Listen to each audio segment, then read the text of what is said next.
Ayan na nga, naboboring na kami. Ano kaya kung mag-video okay muna tayo?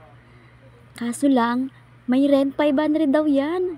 500 ata, di ko lang sure. Ang ginawa namin, nagpatak-patak kami. At abang iniintay namin yung second batch, kakaboring kasi kung nakaupo lang kami dito. Ayan na nga, ang unang sasalang, si Ira. Si Ira ang pangbato ng kitchen. Pantry. Ayan na nga, napaganda ng boses niyan. Ayan na.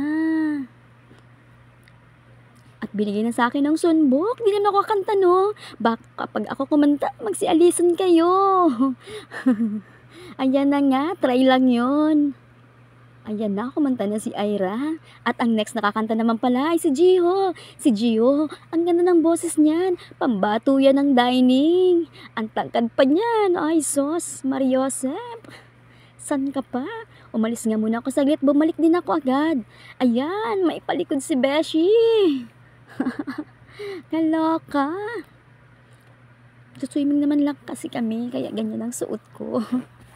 At maulan. Ayan na nga, pumunta na ako dito sa taas at sinurvey ko yung mga lupain ko dito. Napakaganda ng view. Oh my, si Julie.